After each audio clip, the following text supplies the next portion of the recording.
우리가 신앙생활하면 기도 참 중요하다고 생각하시죠? 그렇죠? 네. 기도는 굉장히 중요한 것입니다. 근데 사실 중요하다고 생각은 하지만 기도는 잘 안 해요. 현실이죠. 몇 개월 전에 개봉했던 알라딘이라는 영화의 지니한테 가서 필요하면 세 가지 소원을 빌지 않습니까? 알라딘이. 그런 것처럼 그냥 필요할 때 와서 내가 기도하면 들어주시겠지 라고 생각하며 그냥 그렇게만 우리가 기도하고 있진 않은지 우리는 한번 생각해 봐야 될 것 같습니다. 우리는 기도의 힘을 너무나도 무시하고 있고 또 기도에 대해서 그 능력을 제대로 경험해 보지 못한 그리스도인들도 참 많다는 생각을 하게 됩니다. 몇 해 전 그리스도인들을 대상으로 목회자 따로 그리고 평신도 따로 이렇게 해서 기도를 얼마나 하느냐라는 설문조사를 했었는데 목회자들의 결과는 10에서 30분이 30%, 30분에서 60분이 45%, 60분 이상이 25% 정도로 나왔고 평신도는요 10에서 30분이 20%, 30분에서 60분이 25%, 60분 이상이 10%, 10분 미만이 35% 정도 나왔다고 합니다. 여기 있는 분들을 예를 들면 10분 중에 3, 4분은 일주일에 10분도 기도를 안 하시는 거예요. 얼굴 찔려라. 그죠? 아니신가 봐요. 눈빛들이 그냥 난 아닌데요 하는 눈빛이신데 당연히 우리 교회는 아니라고 믿습니다. 물론 목회자들이 좀 더 낫지만 전체적으로 교회 다니는 크리스찬이 하루에 10분도 기도하지 않는 사람들이 생각보다 많다는 결과는 우리가 그냥 그럴 수 있지 라고 생각하고 넘어갈 일은 아니다라는 것입니다. 영국의 신학자이며 목사인 매튜엘리는 기도가 아침에 열쇠가 되고 저녁에 자물쇠가 되게 하라고 말했습니다. 무슨 얘기죠? 하루의 시작을 기도로 하고 하루의 마지막을 또한 기도로 하라고 말하는 것이지요. 자고 일어날 때 기도하십니까? 정말 하나님 앞에 우리는 얼마나 기도하십니까? 그럼 왜 기도해야 하죠? 사실 우리가 이 세상 살면서 부딪히는 수많은 일들을 보죠. 근데 그 일들 앞에서 우리는 스스로 절대로 그 일들을 해결할 수 없습니다. 할 수 있는 것 같지만 할 수 없습니다. 그래서 우리는 누구에게 우리를 만드시고 천하만물을 조성하신 전지전능하신 하나님 앞에 피조물인 우리가 기도하고 또 구하는 것이죠. 바울은 고린도전서에서 이렇게 말합니다. 하나님의 어리석음이 사람보다 지혜롭고 하나님의 약하심이 사람보다 강하니라. 따라서 우리가 아무리 잘난 척 할지라도 우리가 아무리 많은 부와 귀와 능을 가지고 있을지라도 하나님을 따라갈 수 있다라고 생각하는 것 자체가 죄이죠. 이 세상 살면서 우리는 그래서 끊임없이 기도해야 합니다. 그래서 그 일을 통해 하나님께 지혜를 구하고 응답하심에 순종하는 삶을 살고 또 그렇게 기도의 응답이 매일 반복되어지는 모습이 우리 가운데 있어야 할 줄 믿습니다. 이 세상 살면서 예수님도 이 기도하는 것에는 예외가 없으셨습니다. 예수님 누구시죠? 하나님의 아들이세요. 하늘 영광을 가지고 계신 분이십니다. 능력과 그 놀라운 모든 것들을 가지고 계신 분이세요. 사실 그분 스스로가 모든 것을 이루실 수 있는 분이기도 합니다.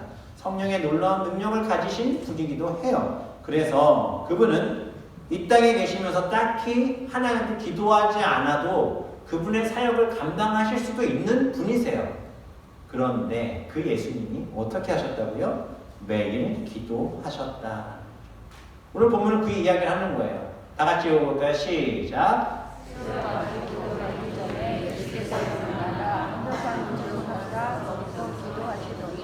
예수님께서도 기도하셨다는 거죠. 언제요? 새벽 아직도 밝기 전에. 예전에 목사님들이 그런 얘기 하셨어요. 새벽 기도는 한국만의 독특한 문화고 새벽 기도는 한국에서 처음 시작된 거다. 아니요. 예수님이 제일 먼저 시작하셨습니다. 저도 이제 전임사역하고 한국에 있을 때는 월요일부터 주일까지 새벽 기도가 5시에 있어가지고 가끔 문 따는 당번이 되면 4시까지 교회 가고 막 이랬어요. 그럼 가면서 맨날 이놈의 새벽 기도 누가 만들었나 이런 생각을 했던 적이 조금 있었어요. 근데 누가 만들었다고요? 예수님이 만드셨다라는 거죠. 오늘 나눌 말씀을 통해 우리가 예수님처럼 이 기도의 능력이 회복되고 하나님이 기뻐하시는 기도의 제목들로 우리의 삶이 풍성해지는 시간 되시기를 주님의 이름으로 축원합니다. 우리가 계속해서 보고 있는 마가복음을 보면 지금 안식일의 이야기들이 아직 마저 끝나진 않았어요. 예수님은 안식일에 회당에서 가르치셨고 귀신을 내쫓으셨습니다.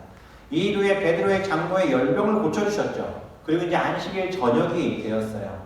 32절 말씀에 보면 저물어 해질 때 모든 병자와 귀신 들린 자를 예수께 데려오니 라고 말합니다. 저물어 해가 졌다라는 표현이 나오고 있지요. 사실 유대인들의 시간 개념은 저희와 다릅니다. 저희들은 일반적으로 하루가 언제부터 시작이죠?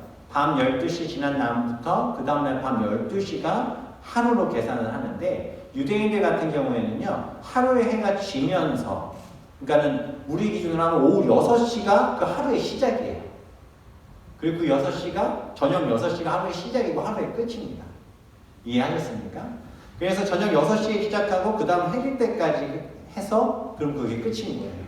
그래서 안식일을 지키는 유대인들이 이스라엘에 가면은요, 우리가 생각한 그 자기들이 얘기하는 안식일날 저녁에 6시가 딱 되면 갑자기 가게들이 문을 열고 막 사람들이 나와가지고 막 음식을 팔고 그래요. 그래서 처음 가셨던 분들이 그런 생각을 하셨대요. 이 사람도 안식일 일하네. 일하는 게 아니에요. 안식일이 끝난 거예요. 저녁 6시 이후는 안식일이 끝나는 것이기 때문에 그렇게 그들은 진행합니다. 그래서 우리가 성경에 나오는 시간에 6시간을 더하면 지금 우리 시간과 맞춰서 똑같이 해석할 수 있는 시간으로 보시면 돼요. 어찌되었든 오늘 본문에서 해질 때라는 개념은요. 안식일이 끝났다라는 이야기입니다. 아직 그 우리가 생각하는 시간 속에서 그 하루는 끝나진 않았지만 유대인들에게서는 하루가 끝난 시간이 바로 저물어 해질 때라는 것이죠.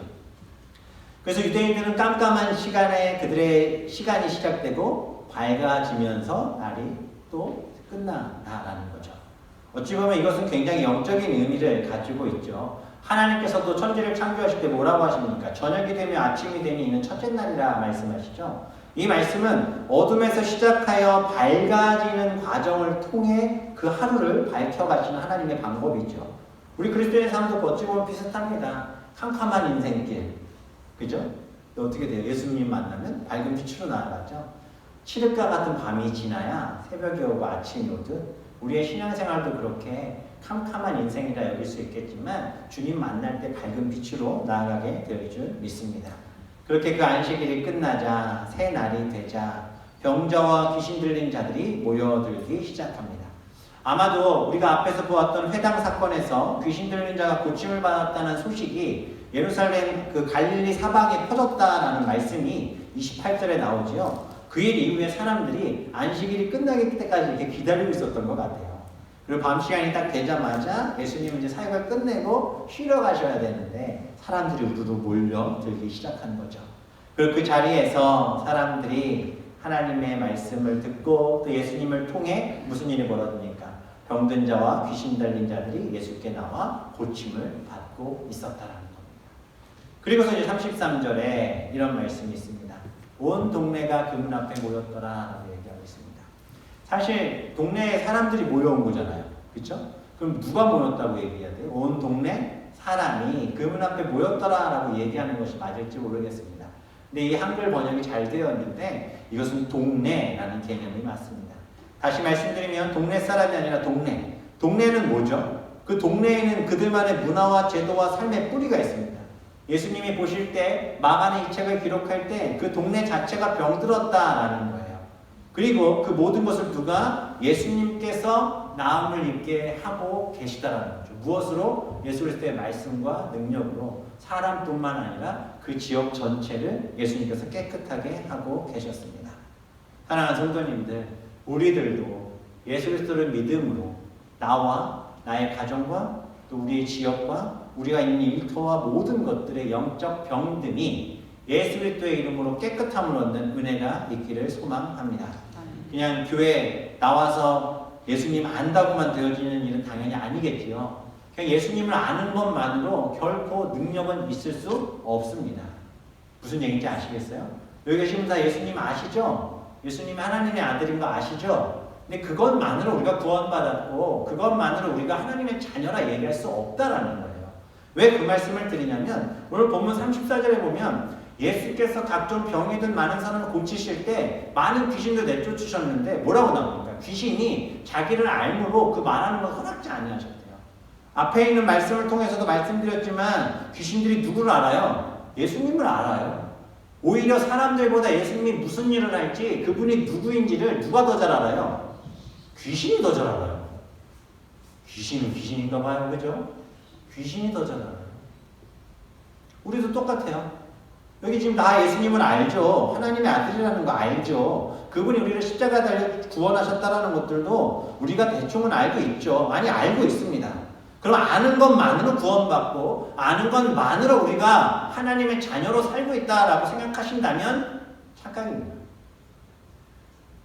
머리로만 아는 사람들이 제일 무서운 사람. 이론적으로만 가지고 있는 사람들이 제일 무서운 사람들이에요. 실천과 삶에 그것이 적용되어지지 않고 말씀을 들어도 머릿속에만 가지고 있는 것. 설교라는 설교자도 머릿속으로만 가지고 설교하는 것. 이거 굉장히 위험한 것입니다. 왜냐고요? 사탄도 그렇게 할 수 있기 때문에 그렇죠. 그러나 머리로만 알지 않고 가슴으로 들어가 그 일을 감당하는 사람들은 당장 무엇부터 바뀌는지 아십니까? 삶의 태도부터 바뀌기 시작하고 삶의 태도가 바뀌면 당장 무엇을 하겠습니까? 예수님을 닮아갈 방법을 찾기 시작한다는 거죠.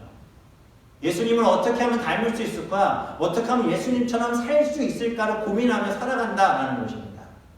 그냥 주일 날 와서 예배드린 것으로 만족하는 삶이 아니라 내 삶을 바꾸고 내가 정말 예수님을 어떻게 닮아갈 수 있는가를 쫓아 살아간다라는 거예요. 청소년 사역할 때 아이들이 아이돌을 너무 좋아하기 시작하니까 아이들이 그냥 아이돌 춤 따라하고 화장 따라하고 옷도 똑같이 입고 막 이러는 거예요. 왜 그렇게 좋아하냐고 그랬더니 너무 좋대요. 사랑한대요. 그래서 닮고 싶대요. 그래서 막 그런다는 거예요. 하루는 한 아이가 눈을 팬더처럼 칠하고 왔어요. 까맣게.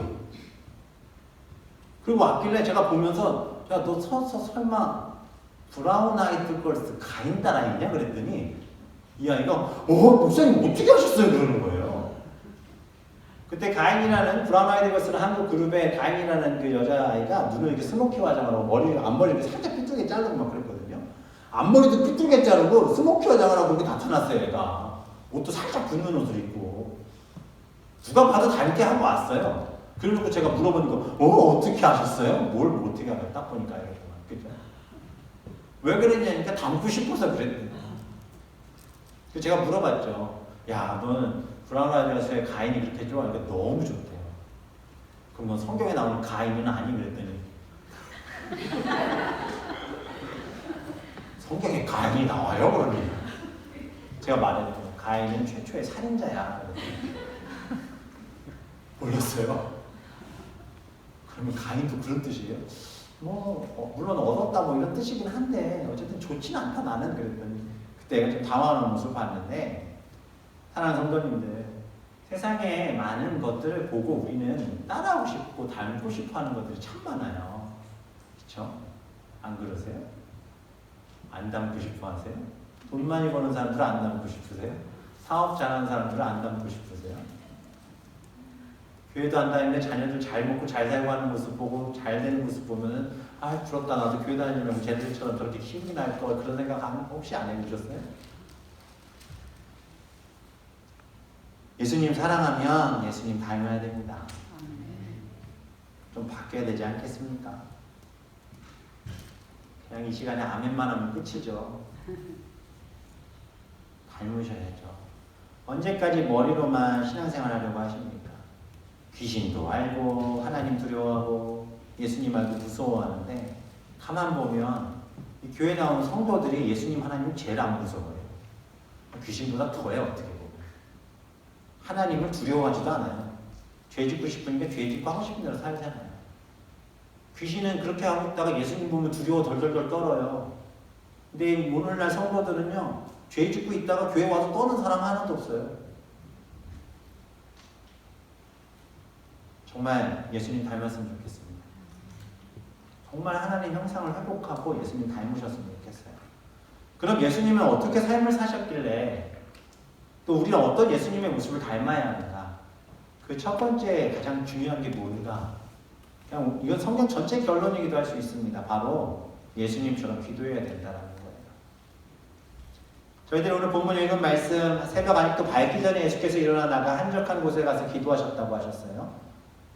새벽, 아직도 밝기 전에 예수께서 일어나십니다. 새벽 시간이에요. 아직 어둠 속에 있는 새벽 시간이에요. 아직 캄캄한 새벽 시간이에요. 모두가 어둠에 갇혀 잠들어 있는 그 시간에 예수님은 그 어둠을 깨시고 기도하러 나가셨던 거예요.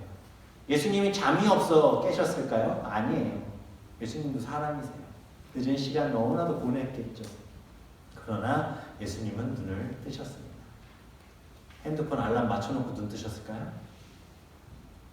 그럼 닭 한 마리를 잡아가지고 아침마다 울어라 그 시간에 깨셨을까요? 이미 예수님은 그의 인생 전체를 매일 그 시간에 일어나 기도하셨던 것 같아요. 몸이 피곤하든 뭐하든 그 시간 되면 눈이 떠지는 거죠. 저도 사실 새벽 기도를 굉장히 오래 하다 보니까 그 시간만 되면 눈이 떠져요. 요즘에 살짝 위기를 느낍니다. 그 새벽 기도가 없으니까 예전에는 4시면 눈이 떠졌는데 조금씩 늦어지는 것 같은 거예요. 제가 말씀 준비하면서 되게 많이 했습니다. 정신 차려야 되겠다. 큰일 나겠다. 그래서 가능하면 내년에 우리가 새벽 기도를 좀 구원하는 방법으로 생각을 좀 해야 된가 해서 제 자신을 위해서라도 좀 나와서 기도하는 시간을 만들어야 되겠다라는 생각을 했습니다. 예수님께서 하나님의 아들이시지만 인간의 몸으로 오셨고 그가 가진 신적인 능력을 쓰시고자 했으면 기도라는 방법은 필요 없겠죠. 사실 기도라고 하는 것은 하나님과 대화하고 구하는 시간입니다. 예수님은요, 끊임없이 몰려오는 귀신들과 병자들을 고치시고 깨끗하게 하시는 놀라운 능력이 바로 매일 그 새벽 미명에 하나님과 대화하고 기도하는 그 가운데 그 능력을 더욱더 강하게 가지고 계셨던 거죠. 하나님은 은혜 줄만한 자들에게 은혜를 주시는 겁니다. 기도하고 부르짖는 자들에게 하늘의 문을 여시고 은혜를 주시는 거예요. 가장 피곤하고 흔히 꿀잠이 쏟아졌을 그때 홀로 일어나 잠든 제자들 깰까봐 조용히 일어나셔서 기도하러 나가시는 예수님의 모습 한번 생각해 보세요. 코 얼마나 골았을까요, 베드로가? 일어나셔서 제자들 깨면 또 피곤한데 일어날까봐 눈 살짝 여시고 나가셔서 한적한 곳에 가셔서 그 제자들을 위해 이 땅에 온 나의 사역을 위해 기도하셨을 예수님. 죄 가운데 죽어가고 귀신 들리고 병으로 고통당하며 신음하는 자들을 위해서 주님은 이 새벽의 시간을 하나님 앞에 드렸던 것입니다. 예수님께서 이렇게 새벽 오히려 미명에 홀로 일어나 서서 홀로 일어나셔서 한적한 곳으로 이제 걸어가시죠. 예수님 자신에게 문제 해결하지 어떤 문제를 해결하지 못해서가 아니라 그냥 새벽마다 하나님 앞에 나아가 그분과 대화하고 기도하고 싶어서 예수님이 어떤 회개의 제목이 있어서도 아닙니다. 죄가 있으셔서도 아니에요. 누가 강요한 것도 아니에요. 특세 시작합니다. 나오세요. 이게 아니었어요. 누가 시켜서도 아니에요. 그저 그 시간에 그분은 일어나셔서 하나님과 대화하러 가셨던 겁니다. 그분은 자신의 능력 의지하지 않았습니다. 오히려 하나님 아버지를 의지했습니다. 아버지, 내게 은혜 주십시오. 고통당하고 병들고 아파하는 자들 위해 기도하고 그들을 죄에서 건질 수 있는 지혜와 은혜를 달라고 예수님이 기도하셨을 거예요.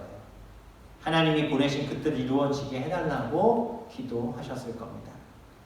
그렇게 아무도 시작하지 않은 그 어둠의 시간을 하나님께 기도하며 예수님께서 아무도 시작하지 않은 아무도 밟지 않은 그 시간의 땅에 예수님께서 그 기도로 그 길을 한 걸음 한 걸음 내신 것이죠. 마찬가지입니다. 우리는 우리 교회의 앞길을 알 수 없습니다. 따라서 우리는 기도해야 합니다. 왜요? 하나님만 아시기 때문에. 그래서 기도하지 않고 한 걸음도 가지 않으려고 합니다. 그래서 우리는 기도해야 합니다. 조금 더딜지라도 기도하여 하나님이 열어주신 길을 쫓아가는 것, 한 걸음 한 걸음 주 예수와 함께 날마다 우린 걸어가리. 이것이 우리의 교회의 고백이 되어지기를 소망합니다. 힘들지만 기도하며 길을 만들어갈 때 그 길을 통해 우리의 자녀들이 따라오고 또 하나님의 놀라운 일들이 열리게 될 줄 믿습니다. 그런 의미에서 저희들이 주일 1시간에 하는 이 중보기도 시간에 많이들 나오셔서 기도해 주시기 바랍니다. 저 방이 기도의 방 될 줄 믿습니다. 예수님은 한적한 곳으로 가셨다라고 얘기하시죠. 영어 성경에 보면 한적한 곳은 외로운 곳, 헬라어 성경에서는 버려진 곳이라고 되어 있습니다. 이건 무슨 얘기냐면 사람이 찾아오는 곳이 아니라 사람 때문에 방해받는 그런 장소가 아니에요. 아무도 없는 그저 하나님과 1대1로 완전히 독대하여 만날 수 있는 그 공간을 확보하시고 거기서 기도하셨다는 거예요. 물론 우리는 하루 종일 온종일 기도하죠. 돌아다니면서 계속 기도하죠. 차를 타고 운전하면서도 기도하죠. 맞아요. 그 기도 너무나 중요한 기도입니다. 그런 기도의 호흡이 우리에게 있어서 너무나 중요합니다. 그렇게 기도하셔야 돼요. 그러나 예수님은 그렇게 안 하셨겠습니까? 그러나 예수님은 좀 더 특별하셔서 이런 시간을 만든 게 아니죠. 우리에게 이것은 굉장히 중요한 의미를 주십니다. 우리는 어느 곳에서나 기도할 수 있지만 그러나 어디든지 방해를 받지 않는 곳은 없죠. 어디든 방해받을 때가 많습니다. 한적한 곳이 되기 위해서는 방해받지 않는 자신만의 기도의 공간을 만드셔야 할 줄 믿습니다. 가정 안에, 회사, 직장 안에, 아니면 일터에 가능하시다면 하나님과 약속하여 기도할 수 있는 공간을 만드시고 그 안에서 정말 잠깐이라도 어떠한 것도 어떠한 유혹도 이겨내고 기도할 수 있는 우리 교회 성도들이 되시기를 소망합니다. 우리가 정하시면 돼요. 어디로 정해서 어떻게 기도할지는 본인들이 정하시면 돼요. 하나님 앞에 방해받지 않고 기도할 수 있는 곳을 정하십시오.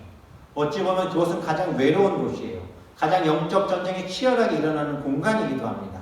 홀로 있는 외로운 곳. 그러나 그런 곳에서 기도해야 돼요. 왜? 우리 하나님만 생각하며 그분만 붙들고 기도해야 하기 때문에 그렇습니다. 예수님은 그렇게 간절히 기도하셨습니다. 기도는 숙달되는 것이 아니라 길어지는 것입니다. 길어져야만 깊어질 수 있습니다. 기도하고 기도하고 기도하는 것. 끊임없이 주님 앞에 묻고 나아가는 것. 예수님은 그렇게 새벽마다 기도하심으로 이 험한 세상 가운데 하나님의 뜻을 이루기 위해 내가 해야 할 일이 무엇인지를 하나님의 말씀을 통해 은혜 받고 또 그것을 가지고 매일의 삶을 살아가셨다라는 것. 예수님도 쉬고 싶으셨죠. 그러나 육신의 요구를 이겨내시고 세명 미명 그 한적한 곳으로 걸어가셔서 기도하고 계셨다는 거예요. 항상 하나님을 만나는 그 시간, 그 새벽 시간. 결국 그 시간에 무슨 일이 벌어집니까? 예수님께서 우리의 죄를 위해 십자가에 달려 죽으시고 부활하신 시간이 언제예요? 새벽 시간이죠. 항상 하나님을 만났던 그 시간에 하나님께서는 예수 그리스도를 부활시키셨어요. 왜? 만나야 되니까. 그분을 만나야 되니까. 우리가 하나님 앞에 기도하는 이런 시간들을 통해 하나님 일하실 줄 믿습니다.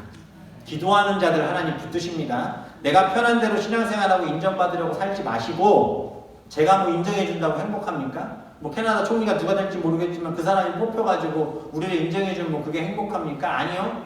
하나님이 인정하실 때 행복해지는 줄 믿습니다. 하나님에게 인정받는 사람 되십시오. 그게 최고이지 않습니까? 이렇게 예수님이 기도하고 있었어요. 근데 기도가 마칠 때쯤에서 오늘 본문의 36절에 보면 베드로가 따라옵니다. 여기서 보면 베드로가 시몬과 및 그와 함께 있는 자 예수의 뒤를 따라와요. 여기서 따라가다라는 단어는 헬라어로 카티디오코라는 단어인데요. 쫓다, 바짝 쫓다 이런 의미예요. 잡으러 가다, 추격하다 이런 의미예요. 예수님이 기도하시는데 베드로가 눈을 떴는데 왜 떴는가 봤더니 뒤에 보면 사람들이 줄을 찾는다라는 거예요. 베드로가 코 드렁드렁 불면서 자고 있는데 사람들이 예수님 어딨어? 찾으니까 베드로가 깜짝 놀란 거야. 그래서 딱 밖에 나가보면 사람들이 어마어마하게 있는 거예요. 그래서 베드로가 뭐하러 갔을까요? 예수님 어딨어? 예수님 찾아야 돼! 막 뛰어가는 거예요. 그리고 예수님을 찾습니다. 그리고 예수님에게 묻습니다. 예수님, 사람들이 줄을 찾습니다. 사람들이 줄을 찾습니다. 이 말은요, 성경에서 이렇게 짧게 나왔지만 쉽게 말씀드리면 이거예요. 예수님 대박 났어요. 구독자 수가 엄청나요. 예수님 찾아왔어요. 우와, 예수님 어저께 병자 고치시고 회당에서 귀신 쫓아내고 이러니까 사람들이 숨이 쫙 빠져가지고 쫙 걸렸어요. 이런 유의 말이에요. 어떻게 하시겠어요? 저도 제가 이렇게 딱 설교했더니 막 성도들이 막 엄청나게 늘어나는데 목사님 빨리 설교하시래요. 막 그러면은 진짜요? 그러고 막 와가지고 그냥 더 예쁘게 막 입어가지고 목소리 더 깔고 막 그렇게 하려는지 모르겠어요. 할렐루야 하시면서 큰 교회 목사님들 목소리가 다 가득 가라앉으시더라고요. 그래서 그런 틀을 깨주신 목사님들이 몇 분 계셔서 좀 감사하긴 한데 분당에 계신 목사님이나 뭐 이런 분들이 목소리가 이게 예전 목사님들 목소리 스타일은 아니니까 아무튼 저 같으면 그럴지 모르겠어요. 그럼 이랬을 것 같아요. 아, 이제 날 알아보는구나. 역시 내 사역은 열매가 가득해. 와가지고 모여라. 야, 베드로 어저께 보니까 사람들 줄 똑바로 안 세워가지고 새치려고 그러는데 제대로 해. 그리고 야, 안드레아 사인 좀 어저께 좀 모자랐으니까 좀 많이 갖다 놔. 내 책 갖다 놔. 사인해서 줘야 되니까. 지금 이랬을지 모르겠어요. 근데 예수님 어떻게 하는 거세요? 38절. 이르시되 우리가 다른 가까운 마을들로 가자. 거기서도 전도하니 내가 이를 가여 왔노라 하시고, 여기서 가자라는 단어가 아고메인이라는 헬라어인데 분사용어로 퇴각하다예요. 후퇴하다. 무슨 얘기냐면 더 이상 여기 있을 이유가 없다. 사람들의 환호도 영광도 필요 없다. 난 내가 해야 할 일을 해야 한다. 우리와 전혀 다르죠. 기도하지 않는 사람이라면 즐겼을 겁니다. 기도하는 예수님이셨기에 하나님의 뜻이 무엇인지 아셨기에 다 접고 돌아가셨다는 것이죠. 그리고 그가 가는 곳마다 무슨 일이 벌어지죠? 이에 온 갈릴리에 다니시며 그들의 여러 회당에서 전도하시고 또 귀신들을 내쫓으셨다라고 얘기하십니다. 하나님 주신 사명을 묵묵히 감당하셨다라는 거예요. 누구 보지 않고, 사람 보지 않고, 사람들의 자랑 보지 않고, 오직 주의 말씀. 이제 말씀을 정리합니다. 하나님을 사랑하고 예수님을 닮아가기 원하신다면 말로만, 머리로만 신앙생활 하지 마시고 실천하고 움직이셔야 돼요. 그게 뭐라고요? 기도하시는 거예요. 기도. 더욱이 우리 교회는 더 많이 기도해야 됩니다. 이 일을 위해 예수님이 한적한 곳에 가셔서 기도하신 것처럼 우리도 우리 성도들도 각자의 기도의 초소를 만들어 시간을 정하고 기도하시기를 바랍니다. 예수님은 기도하시며 사단을 대적하셨고 귀신을 쫓아내셨습니다. 또한 병든 자를 고치시고 연약한 자를 도우셨습니다. 영어로 이렇게 기도하는 골방을 워룸이라고 얘기합니다. 전쟁하는 방. 워룸은 실질적으로 전쟁이 났을 때 전쟁의 모든 것들을 진두지휘하고 모든 배치를 해서 그대로 움직여서 전쟁에 승리하게끔 만드는 가장 중요한 공간이에요. 우리의 기도의 방이 워룸이라고. 우리가 기도해야 영적 전쟁에 이기게 될 줄 믿습니다. 사실 이 워룸이라는 영화가 있습니다. 단란한 가정이 있는데 남편과 잦은 다툼이 시작되면서 남편이 외도하기 시작하고 또 그 과정 속에서 아이가 굉장히 많은 상처를 받기 시작해요. 그 상황 속에서 가정의 엄마인 한 여인이 도저히 방법을 찾지 못하는 그런 상황이었습니다. 그때 이제 부동산 어플을 하는 이 여인이었는데 그 집을 알아봐 주다가 만난 한 할머니와의 대화 속에서 이 여인의 변화가 시작돼요. 제가 영상을 좀 가져왔는데 한번 보시고 말씀 마무리하겠습니다.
And then you can turn your focus to the real enemy.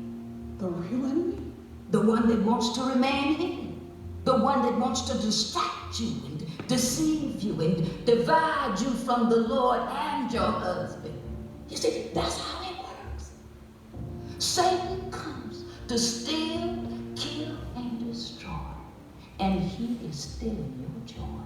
He is killing your faith. And he's trying to destroy your family. If I were you, I would get my heart right with God. And you need to do your fighting in prayer. And you need to kick the real enemy out of your home with the word of God. It's time for you to fight, Elizabeth. It's time for you to fight for you. It's time for you to fight the real enemy. It's time for you to take off the gloves and do it.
So take your lies, your schemes, and your accusations and get out.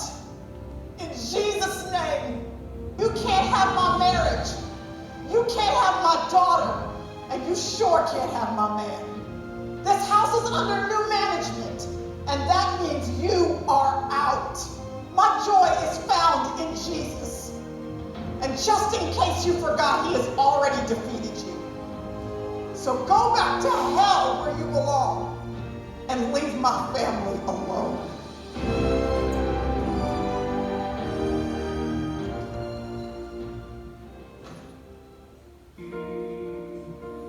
And I am still and wait here in the silence until you come and sit a while with me.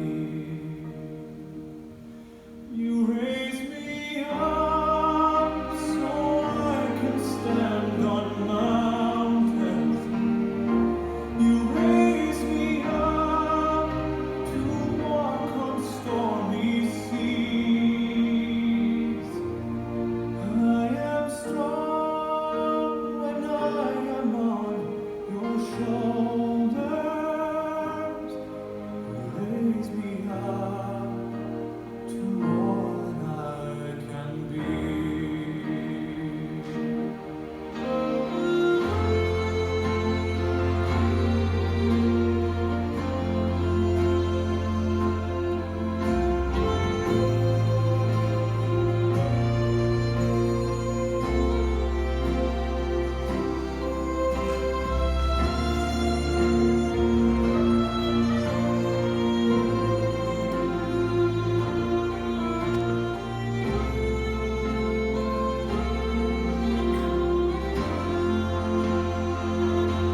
You raise me up so I can stand on mountains.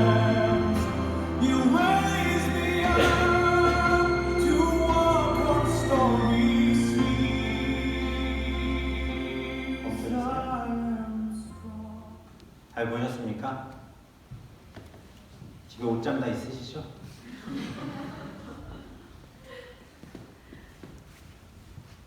기도하셔야 돼요. 예수님 왜 기도하셨겠어요? 따라하라고. 우리에게 아직 남아있는 많은 짐들 있잖아요. 언제까지 짊어지고 고생하고 고민하고 근심하고 걱정하시겠어요? 기도의 방으로 들어가셔야 됩니다. 우리의 마음을 하나님 앞에 쏟아 부으십시오. 기도의 제목들을 적고 기도하세요. 하나님이 놀라운 일들이 일어날 줄 믿습니다. 염려와 근심은 우리의 마음과 육체를 썩게 만들어요. 하나님 앞에 상받을 것 없이 우리의 영혼의 아름다움을 계속해서 파괴하죠. 그러나 마음을 쏟아붓는 기도, 이것을 통해 하나님 앞에 나갈 때 하나님의 놀라운 은혜가 우리를 사로잡아 살게 하실 줄 믿습니다. 한 번의 마음을 쏟아붓는 간절한 기도는요, 10번의 마음을 썩히는 근심보다 낫고, 한 번 들려오는 하나님의 응답은 이 세상의 천만인이 우리를 돕겠다는 약속보다 더 뛰어나다라는 말이 있습니다. 주님을 꼭 붙들고 기도의 삶을 사는 우리가 됐으면 좋겠어요. 저희 아내가 아이한테 지나가면서 기도 상자 하나 만들어라 그랬대요. 근데 지킬 줄을 몰랐대요. 물론 둘째 얘기는 아닙니다. 기도 상자 하나 만들고 우리가 기도 제목 있으면 거기다 써서 넣고 기도해. 밤마다 기도해 그랬더니 저희 아내도 그걸 까먹고 있었대요. 밤에 이렇게 뭐 들어가서 하나님을 보려고 딱 문을 열고 애가 막 숨기더래요. 뭔가 했더니 기도 상자에다가 매일 기도 제목 써서 넣고 기도라고 있었다. 제가 그 얘기를 듣고 앞에서 대놓고는 못 울고 혼자 설교진마다 많이 울었어요. 왜 울었을까요? 나는 왜 그렇게 못 살지? 나 목사인데. 순수하게 주님의 말씀에 순종함으로 한번 바보 같아도 해보세요. 기도의 방을 만드시고 기도해 보십시오. 기도의 제목을 쓰기 시작해 보십시오. 저도 우리 교회를 향한 기도의 제목들을 다 적어놓고 있습니다. 하나님이 벌써 응답하신 것도 있고 또 응답해 가시는 것도 있으리라 믿습니다. 우리의 기도를 통해 하나님 일하실 줄 믿습니다. 우리 시간에 함께 찬양하고 또 우리 기도 한번 해주세요. 어린 시절 어머니께서 참 많이 부르셨던 기도기도 한 찬양이기도 한데 우리 자신에게 또 한번 묻는 그런 찬양의 고백인 것 같아서 가져와 봤습니다. 가사 읽어드리면 오늘 집을 나서기 전에 기도했나요? 오늘 받을 은총에 호소했나요? 마음의 분이 가득할 때 기도했나요? 나의 앞길 막는 친구 용서했나요? 어려운 시험 당할 때 기도했나요? 주가 함께 당하신 등이 이깁니다. 이런 기도의 내용들이죠. 우리 같이 찬양하고 기도하겠습니다. 오늘 집을 나서기 전 오늘 집을 나서기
기도하겠습니다. 이 시간 기도할 때 하나님, 내가 이 영적 전쟁 가운데 예수님을 닮아 예수님처럼 기도하기 원합니다.